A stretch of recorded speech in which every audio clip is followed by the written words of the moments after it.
So my name is Zoe Marks. I'm a lecturer at the University of Edinburgh in the Centre of African Studies. I'm the director of our Masters in African Studies, and I'm also the director of our Global Development Academy. And my research is focused on poverty and conflict writ large. I've looked a lot at the internal dynamics of rebel groups and gender dynamics during war. And my new work is looking at post-conflict trajectories, so how conflict affects individuals, communities, and states.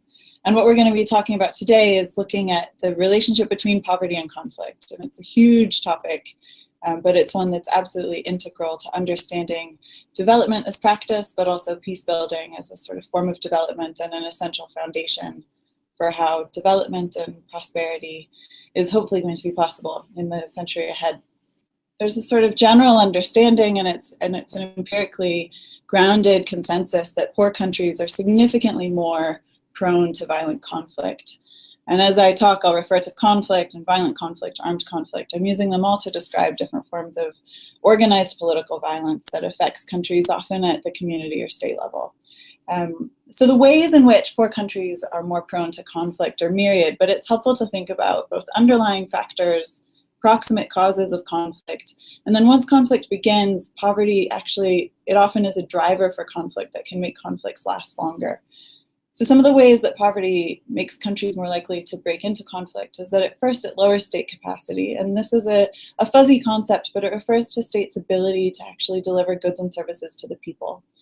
And so when people are living in poverty and the state is weak in its ability to deliver services, it's weak in its ability to project power, it means that it increases the opportunity cost for mobilization goes down. So poor people they have less to lose if they're mobilizing for conflict, and the sort of incentives that armed actors or violent entrepreneurs have to offer are lower. But it also means that the public goods that aren't being provided become a motivating force. So they can become a political grievance. And so at the same time you have a sort of rational incentive to mobilize for conflict, you also have meaningful political passions that are grievances against a state that's quite weak.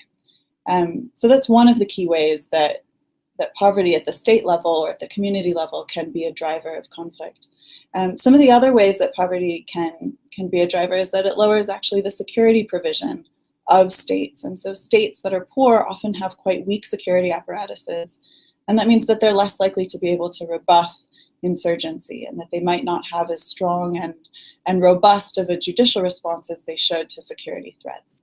So these together make poor countries much more likely to experience violent conflict, but they're not enough alone. So another key relationship that this reading pack looks at is the relationship between poverty on the one hand and inequality on the other. The structures and the dynamics and patterns that poverty is experienced at the state and community level play a key role in whether or not people choose to mobilize for violence.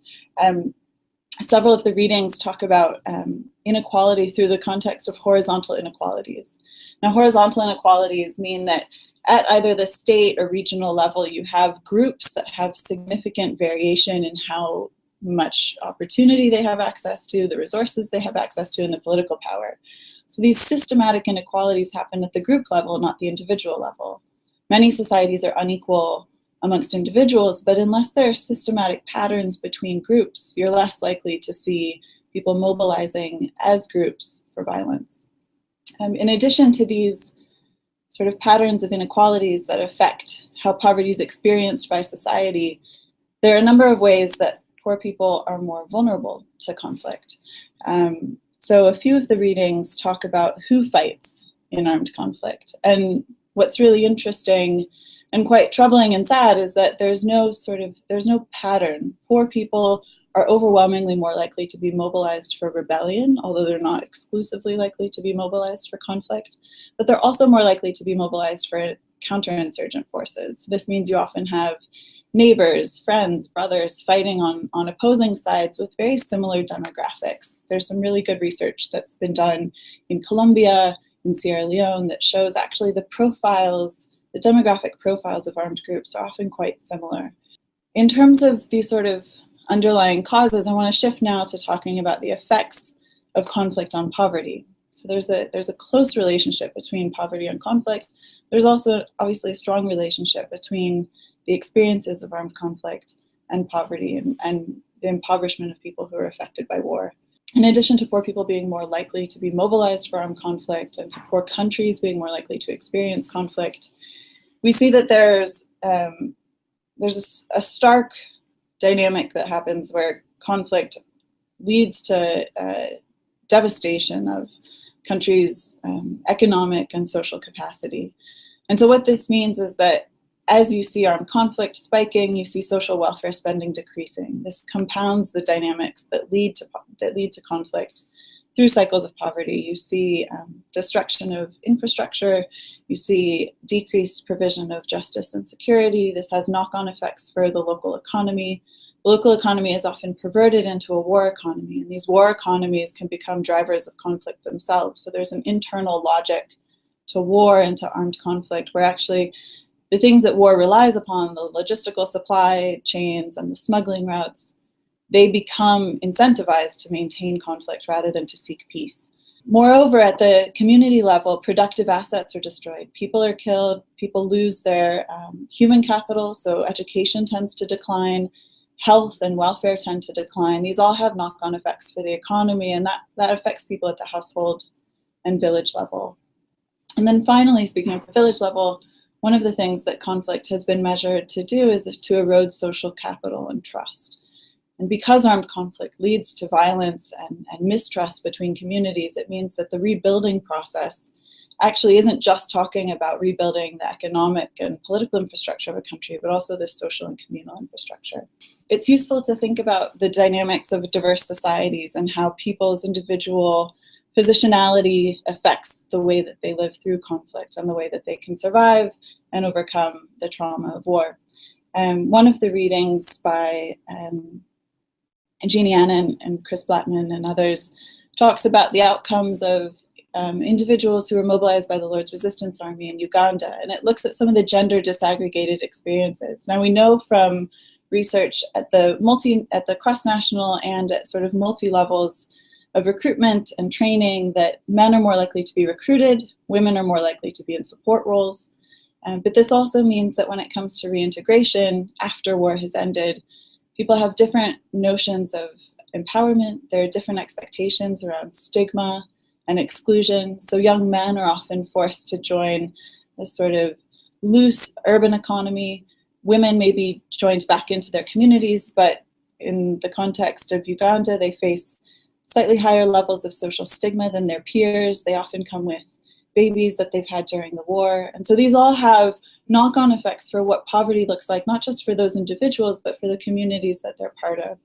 As households have reshaped themselves, as people become disconnected from the land, it changes the infrastructure for rebuilding post-war communities. And it means that some of the customary laws, norms, practices have then been disrupted by the war. And so you're rebuilding not just the economic infrastructure, but the social infrastructure that supports all of those social relations. Lastly, I want to talk about the sort of macro level rebuilding process that happens after war. The last reading that you have talks about the conflict trap. The conflict trap is this idea that as you have this sort of cycle of poverty and violence, it means that countries are much more likely, particularly in the last 5 years after a war has ended, they're much more likely to relapse. In fact, the highest risk factor for any country to go to war is whether it's recently had a war. And one of the second highest risk factors is whether or not any neighboring countries have had a recent conflict. And so this means that regions can become ensnared in cycles of violence that lead to further erosion of social welfare, of security provision for the local population. And as those things go down, we're right back where we started. But it's not inevitable. So a few of the readings that I've provided talk about some of the ways that countries can minimize their risk of going back into conflict or even avoid conflict in the first instance. And one of the most powerful findings in the recent literature has been actually the provision of social welfare spending. So as countries invest in health, as they invest in education, all of these things that are pro-poor policies, they also end up being pro-security policies, and that they support the local population to be more resilient, and that decreases the likelihood of armed conflict.